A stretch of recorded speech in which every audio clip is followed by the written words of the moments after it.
नमस्कार. मी सतीश कुलकर्णी. पिठापूरला अक्षय तृतीये दिवशी चंदन लेपनांची पूजा होते. श्रीपाद वल्लभांच्या ज्या स्थापित पादुका आहेत त्याला चंदनाचं गंध लावलं जातं आणि ते 24 तास ठेवलं जातं.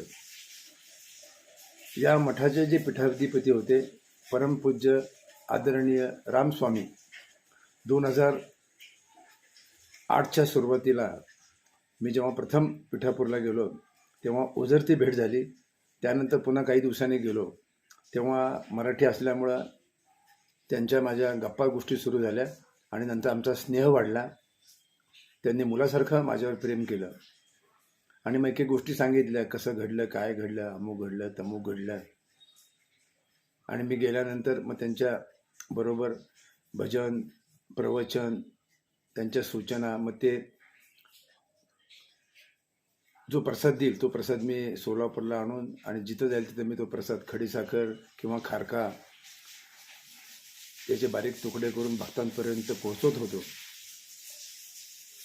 तर त्यांनी मला सांगितलं की दर अक्षय तृतीयेला चंदनाची लेप का केला जातो. या व्हिडिओच्या शेवटी किंवा अगोदर मी जी पूजा मंदिरामध्ये होते त्याचा व्हिडिओ आहे, नंतर आहे, तो काळजीपूर्वक बघावा. तो कायम अशी पूजा होत नाही. काही काही भाविक अधूनमधून तो आपला व्हिडिओ टाकतात आणि सांगतात काल पूजा झाली, परवा झाली, अमुक झाली. तसं होत नाही. फक्त वर्षातून हा व्हिडिओसुद्धा 3-4 वर्षापूर्वीचा आहे.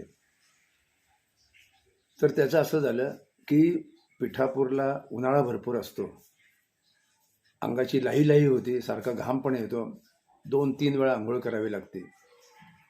तर एके दिवशी रामस्वामी यांना तो जरा उन्हाळा असह्य झाला म्हणून त्यांनी अस्सल चंदनाची पावडर आपल्या अंगाला लावली. कारण ते भस्म तर लावतच होते आणि रात्री ते झोपले असताना श्रीपाद श्री वल्लभ त्यांच्या स्वप्नामध्ये आले आणि म्हणाले, अरे राम, तुला गरम होते, मला सुद्धा पायाला त्रास होत आहे.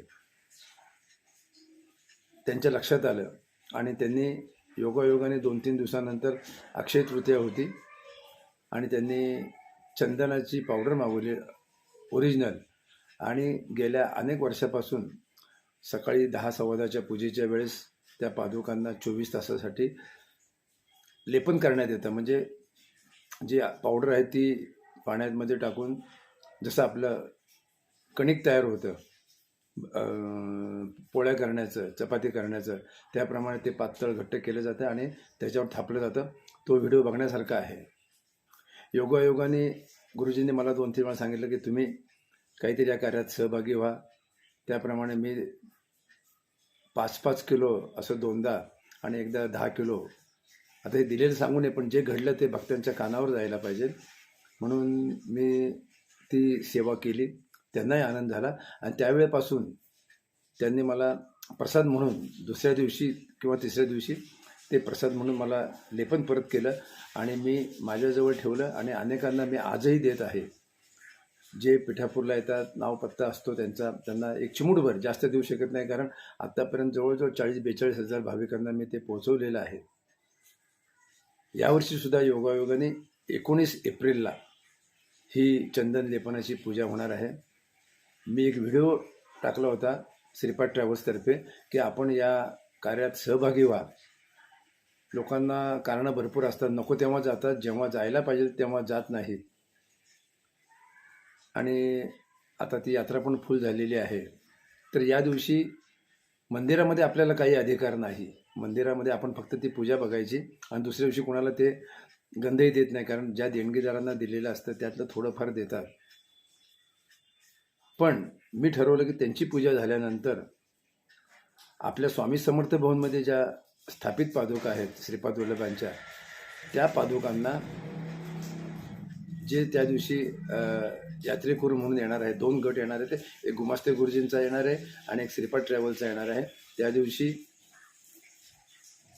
दत्तयाग पण आहे आणि या पादुकांना लेपन करण्याचा पण कार्यक्रम आहे. भाविकांना लाभ होईल आणि मंदिरामध्ये जे मी चंदन पावडर देणार आहे त्यातील जे गंध मिळेल ते मी भाविकांना, त्यांनी जर आपल्या पत्त्याचं पोस्ट पाकिट पाठवलं. आपल्या संपादक अक्कलकोट स्वामी दर्शन 678 दक्षिण कसबा सोलापूर या सुरुवातीला पत्ता आहे. त्यांना चिमूटभर पाठवलं जाईल. वर्षभर जे भक्त तिथे येतील त्यांनी जर तिथल्या रजिस्टरवर नाव पत्ता लिहून ठेवलं तरी त्यांना पुढे 8-15 दिवसानंतर ते चंदनाचं गंध मिळेल. आता हा उपक्रम एक दिवसाचाच नाही, तर माझ्या कल्पनेत आलं आणि श्रीपाद वल्लभांनी कधीतरी बुद्धी दिली असावी की आपल्या स्वामी समर्थ भवनात जी मूर्ती आहे त्या ठिकाणी सुद्धा जे भक्त जातील किंवा जे ग्रुप जातील त्यांनी जर अगोदर संपर्क साधला तर त्यांच्या स्वहस्ते वर्षभर केव्हाही तुम्हाला त्या पादुकांना लेपन करता येईल. दुसऱ्या दिवशी जर तो ग्रुप राहिला तर त्याच्यावरचं गंध त्यांना परत नेता येईल. त्यामुळं हे चंदन लेपनाची पावडर त्यांच्याकडं काही दिवस तरी राहील आणि रोज आपल्या कपाळाला लावता येईल. सध्याच्या मंदिरामध्ये मिळतं ते ओलं गंध आणि ओलं भस्म मिळतं, पण ते काही दिवस टिकत नाही कारण त्यात भेसळ आहे. पण या चंदनाच्या पावडरमध्ये भेसळ नसती, ते अनेक दिवस टिकतं. आता भाविकांनी जेव्हा जाती तेव्हा विचार करावा आणि या सेवेचा लाभ घ्यावा. भारतात कोणत्याही मंदिरामध्ये तुम्हाला स्वहस्ते काहीही करता येत नाही. फक्त पावत्या फाडायच्या, पैसे भरायचे, डोळे बंद करून दर्शन घ्यायचं, पळापळ करायची, इकडे तिकडे फिरायचं, यात्रा समाप्त. परंतु स्वामी समर्थ भवनात मी अनेकांना सांगतो, सकाळची पूजा तुमच्या हस्ते करा, सकाळची पूजा तुमच्या हस्ते करा.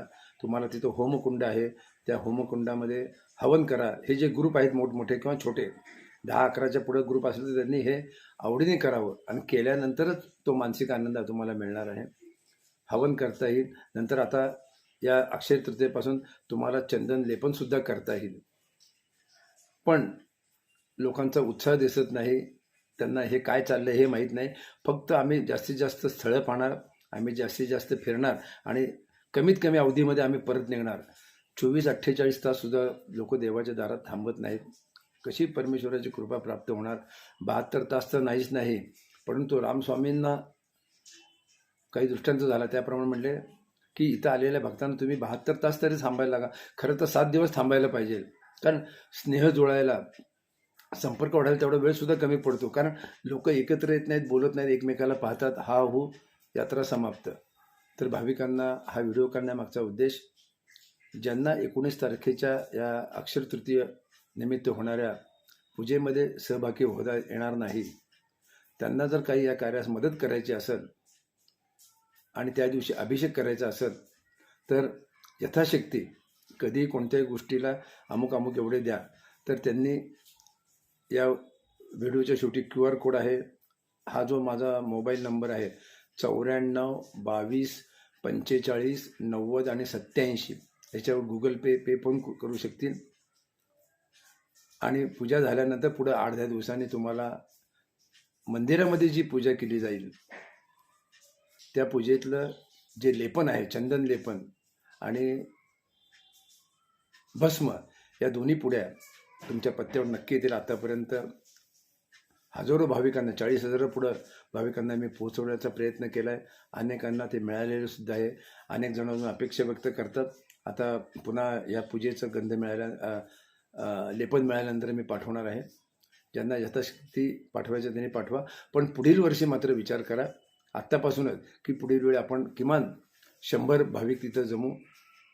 हा कार्यक्रम आपण चांगल्या रीतीने करू की जेणेकरून तुम्हाला अध्यात्म म्हणजे काय आणि परमेश्वराची कृपा कशी प्राप्त करून घ्यायची आणि परमेश्वराची सेवा कशा करायच्या, इतर विविध गोष्टी सांगता येईल. आणि तुमच्या हाताने केल्यामुळे तुम्हाला जास्त आनंद होईल. आपल्या हाताने जी पूजा होती ती खरी पूजा, जी पैसे देऊन होती त्यात काही अर्थ नसतो. म्हणून तोही लाभ घ्यावा. आणि वर्षभर कुणीही गेलं किती जणी गेला तर संपर्क साधा, तुमच्या हातून तुम्हाला हा आनंद मिळेल. तो आनंद घेण्याची तुम्हाला बुद्धी व्हावी, कारण श्रीपाद वल्लभ तर ते तयार आहेत.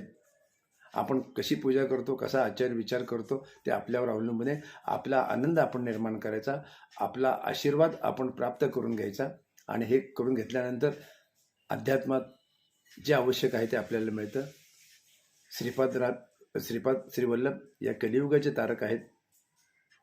श्रीपाद, श्री म्हणजे लक्ष्मी, पाद म्हणजे पाय. श्रीपादांच्या पायात लक्ष्मी आहे आणि त्या पायांना जर आपल्यातर्फे, आपल्या कुटुंबातर्फे चंदन लेपन होणार असेल तर त्यांना किती आनंद होईल आणि तुम्हाला सुद्धा आनंद होईल. तो आनंद घ्यावा अशी मी आपणास विनंती करतो. श्रीपादराजम शरणम प्रपद्ये. नमस्कार.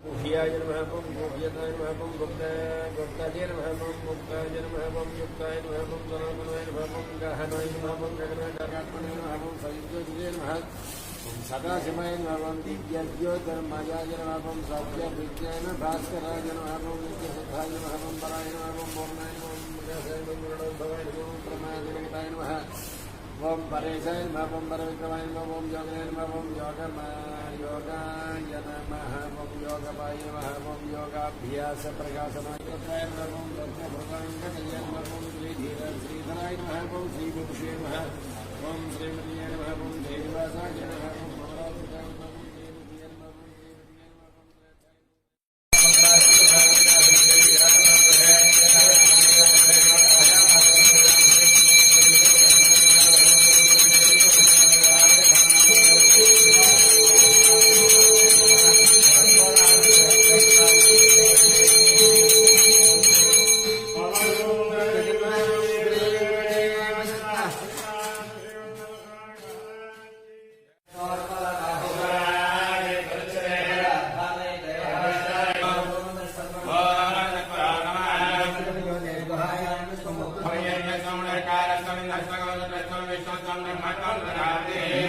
भोज्यो देव ब्रह्म भगवद्भवस्तुरो